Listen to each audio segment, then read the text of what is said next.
Hey everyone, welcome back to the channel. ఈ రోజు vlog లో I'm taking you on a scenic journey from Kerala to Kanyakumari. మనం ఇప్పుడు south most tip వెళ్తున్నాము. I'm really excited. Kerala to Kanyakumari train journey ఇంత బాగుంటుందని అస్సలు expect చేయలేదు.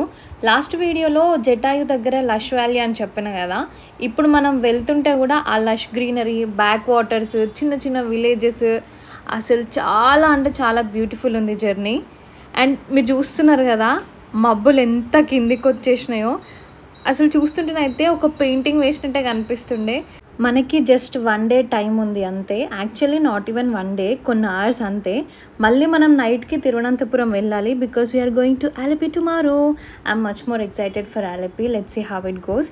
బట్ యా, ఇప్పుడైతే కన్యాకుమారి వచ్చేసింది. ట్రైన్ దిగి బయటకు రాగానే ఏదో తెలియని డిఫరెంట్ ఫీలింగ్ వచ్చింది. అంటే ఇండియాలో సౌత్లో ఆల్మోస్ట్ టిప్లో ఉన్నాం కదా. అండ్ కన్యాకుమారి అంటే ప్రతి ఒక్కరి చెక్ లిస్ట్లో ఉండే ప్లేస్.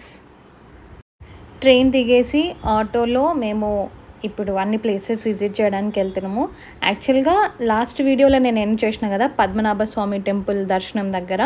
సో అది అయిపోయిన తర్వాత మేము కన్యాకుమారికి స్టార్ట్ అయ్యి వచ్చినాం అనమాట. సో ఆల్మోస్ట్ మేము మార్నింగ్ 3కో 2కో లేచినాము. ప్రజెంట్ అయితే మనం ఫస్ట్ వివేకానంద రాక్ మెమోరియల్ దగ్గరికి వెళ్తున్నాము. ఇది ఒక చిన్న ఐలాండ్ లాగా ఉంటుంది అనమాట. సో అక్కడికి వెళ్ళాలంటే మనం ఫెరీలోనే వెళ్ళాలి. ఇప్పుడు కనిపిస్తుంది కదా, అలాంటి ఫెర్రీసే ఉంటాయి.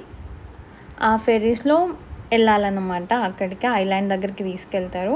దాని పక్కన ఇంకొక తిరువల్లువర్ స్టాచ్యూ అని కూడా ఉంటుంది. అక్కడికి వెళ్ళాలి అంటే కూడా మళ్ళీ సపరేట్ బోట్స్, ఫెర్రీస్ అట్లా ఉంటాయి. ఫెరీలో వెళ్తుంటే కూడా చాలా బాగా అనిపించింది. ఇలా చర్చెస్, టెంపుల్స్ అన్నీ కనిపిస్తుంటాయి. అండ్ ఎక్కువ మందిని కూడా తీసుకెళ్ళలేదు, బాగా అనిపించింది. మేమైతే వివేకానంద రాక్ మెమోరియల్ దగ్గరికి రీచ్ అయినాము. స్వామి వివేకానంద మెమోరీగా దీన్ని కట్టారనమాట. అందుకే ఒక ఐలాండ్ దగ్గర, అంటే ఒక రాక్ మీద ఉంటుంది ఇది. ఇక్కడ యాక్చువల్గా పక్కనున్న లైన్ చూసి వెళ్ళడానికి చాలా టైం పడుతుందేమో, పెద్ద లైన్స్ ఉంటాయి కావచ్చు అని అనుకున్నాము. బట్ యాక్చువల్గా ఆ పక్కనున్న లైన్స్ అని మళ్ళీ రిటర్న్లో ఫెర్రీ కోసం వెయిట్ చేసే లైన్స్ అన్నమాట. సో మన ఫెర్రీ వచ్చే వరకు మనం వెయిట్ చేయాలి కదా. సో ఈ లైన్స్లో వెయిట్ చేయాలి. కానీ ఆ వెయిటింగ్కి మాత్రం చాలా టైం పడుతుందేమో అనిపిస్తుంది.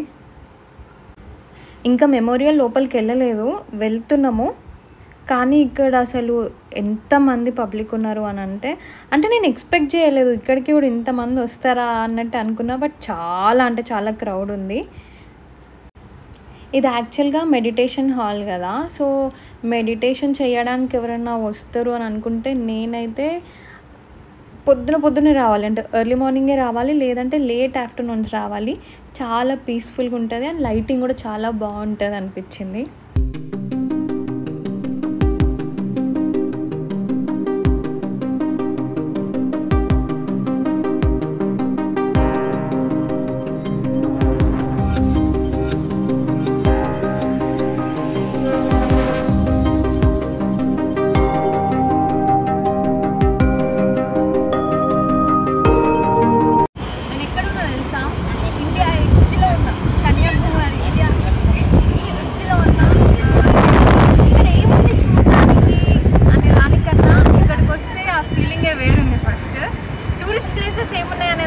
ఇక్కడికి వస్తే చాలు అన్న ఫీలింగ్ అనిపించింది. ఫస్ట్ మార్నింగ్ ట్రైన్ దిగగానే కన్యాకుమారి అన్న బోర్డు చూసి ఈ జన్మకి జాలరా అన్నట్టు అనుకున్నా. ఇక్కడికి వచ్చిన తర్వాత ఇక్కడ ఈ త్రివేణి సంగమం ఇక్కడ కూడా ఉంది. 3 సముద్రాలు ఒకటే దగ్గర కలుస్తాయి. తిరువల్లూరు స్టాచ్యూ ఉంది, వివేకానంద మెమోరియల్ ఉంది. ఇవి చాలు. ఇంకా ఇక్కడ ఈ వ్యూ పాయింట్కి వచ్చి ఇవి చూసి ఇక్కడ సన్ రైజ్ కానీ సన్సెట్ కానీ, జనరల్గా కన్యాకుమారి అంటే సన్ రైజ్ అని అంటారు కదా, మాకు వీలు అవ్వలేదు సన్ రైజ్ చూడడానికి. కానీ సన్సెట్ అన్న చూద్దామని చెప్పేసి అనుకుంటున్నాము. ఈరోజు మార్నింగ్ పద్మనాభ స్వామి టెంపుల్కి వెళ్ళినప్పుడు ఉత్తరాఖండ్ నుంచి వచ్చిన వాళ్ళిద్దరు కలిసిండ్రు అన్నమాట. వాళ్ళు నిన్న కన్యాకుమారికి వచ్చిండ్రు, సన్ రైజ్ చూద్దాం అనుకున్నారట. బట్ వీలు అవ్వలేదు వాళ్ళకి. ఎందుకు అని అంటే మొత్తం క్లౌడ్స్ ఉన్నాయంట. సో అట్లీస్ట్ మాకు సన్సెట్ బాగుంటుంది, మంచి ఎక్స్పీరియన్స్ ఉంటుంది అని చెప్పేసి అనుకుంటున్నా.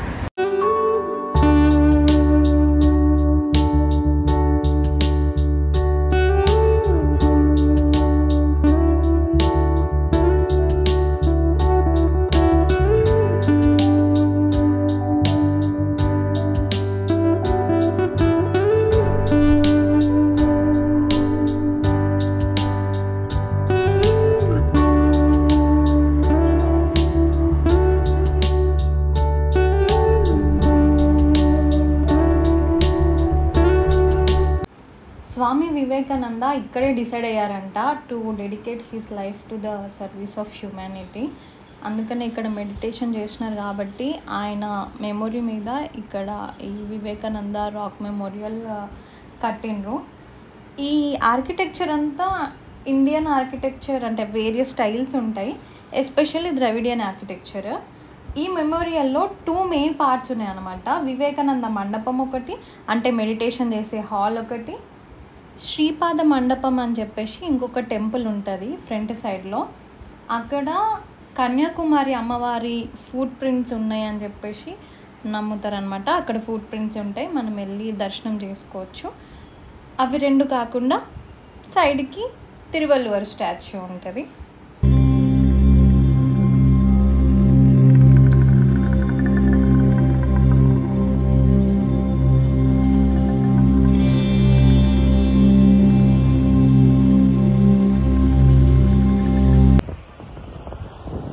మనం తమిళనాడు వెళ్తే తమిళనాడు టెంపుల్ అవన్నీ దర్శనం ఒక టూర్ లాగా వెళ్తాం కదా, అప్పుడు వెళ్తే రామేశ్వరం, ధనుష్కోడి ఇవి చూడొచ్చు. కానీ ఏమో అక్కడికి వెళ్ళినప్పుడు ఆ స్ట్రెచ్ ఒకలాగా కంప్లీట్ చేయొచ్చు. కన్యాకుమారి దాకా రావస్తుందో లేదో అని అనుకుని, సో నెక్స్ట్ ఎప్పుడైనా తమిళనాడు ట్రిప్ వేసుకుంటే రామేశ్వరం అవన్నీ వెళ్ళాలి అని చెప్పేసి అనుకుంటున్నా. సో కేరళకు వచ్చినాం కాబట్టి కేరళ నుంచి కన్యాకుమారి చాలా దగ్గరే కదా, అందుకని చెప్పేసి ఖచ్చితంగా మిస్ అవ్వద్దు అని చెప్పి యాక్చువల్గా మున్నార్ అవి చూడాల్సిందే. నేను చూడలేదు, ప్రశాంత్ చూసిండు, బట్ సరే ఇద్దరం చూడలేదు కన్యాకుమారి అని ఇక్కడికి ప్లాన్ చేసుకున్నాము. మేము పెట్టుకున్నది కేరళకి 4 days. ఆ 4 daysలో ఒక డే కన్యాకుమారి కంటే వేస్ట్ అవుతుంది కేరళకి అని చెప్పేసి అనుకున్నా కూడా సరే పర్లేదు మున్నార్ క్యాన్సిల్ చేసుకుందాం, మనం కన్యాకుమారి వెళ్దాం అనుకున్నాము. వచ్చినందుకు మాత్రం చాలా చాలా చాలా హ్యాపీగా ఉంది.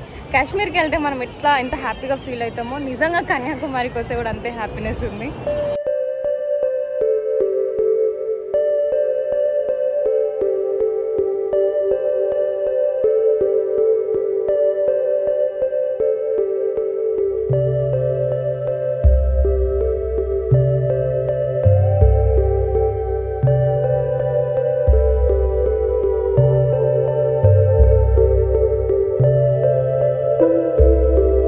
కన్యాకుమారిలో కెమెరామ్యాన్ శ్రీజతో, యాంకర్ శ్రీజ, ఇప్పుడు మనతో పాటు ప్రశాంత్ గారు ఉన్నారు. ప్రశాంత్ గారి స్పందన తెలుసుకుందాం. ప్రశాంత్ గారు ఎలా అనిపిస్తుంది కన్యాకుమారికి వచ్చిన? పట్టరాని సంతోషం. పట్టరాని సంతోషమా? నువ్వు కేరళలో ఎక్కువ డేస్ స్పెండ్ చేయొచ్చు, కన్యాకుమారికి ఎందుకు వచ్చినావు? కన్యాకుమారి చూడడానికి కన్యగా అనిపిస్తుంది. కాదు, it's like once in life time opportunity కన్యాకుమారికి రావడం.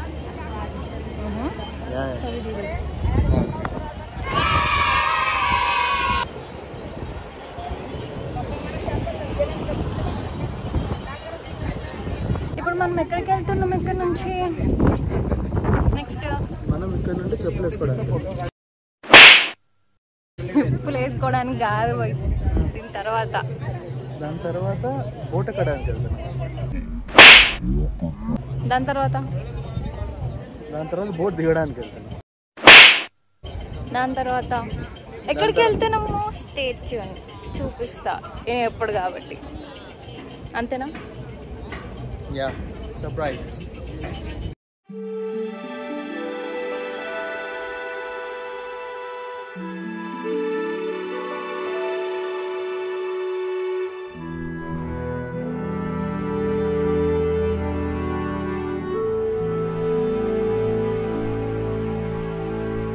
ఈ వివేకానంద రాక్ మెమోరియల్ పక్కనే తిరువల్లువర్ స్టాచ్యూ ఉంది.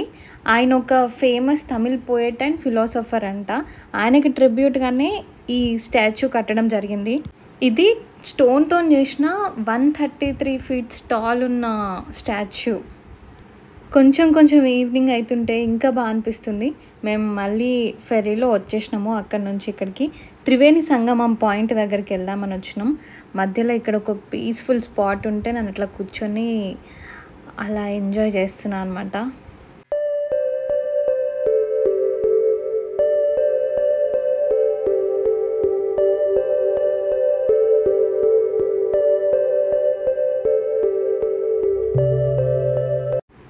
ఇప్పుడు అక్కడ వివేకానంద మెమోరియల్కి ఇంకా ఈ తిరువల్లువర్ స్టాచ్యూకి మధ్యలో ఒక గ్లాస్ బ్రిడ్జ్ కనిపిస్తుంది కదా, కొంచెం కన్స్ట్రక్షన్ అవుతుంది.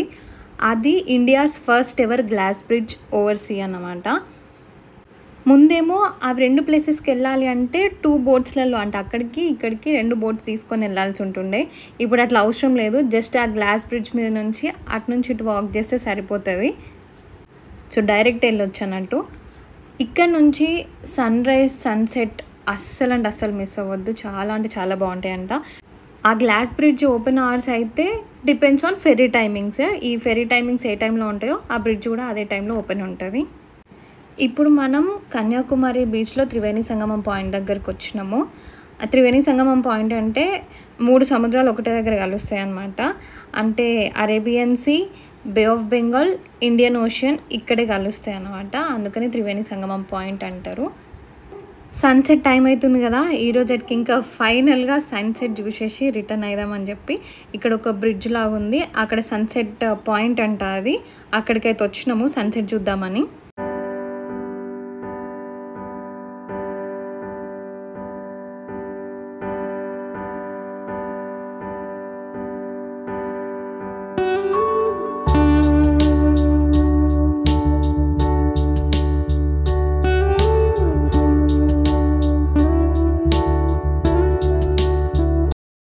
క్లౌడ్స్ ఉండే కదా, చాలా ఫాస్ట్గా సన్సెట్ అయిపోయింది. ఓకే, బట్ ఉన్నంతసేపు అయితే బాగా అనిపించింది ఇక్కడ నుంచి వ్యూ. నిజంగా కన్యాకుమారి అయితే once in life time visit చేయాల్సిన ప్లేస్.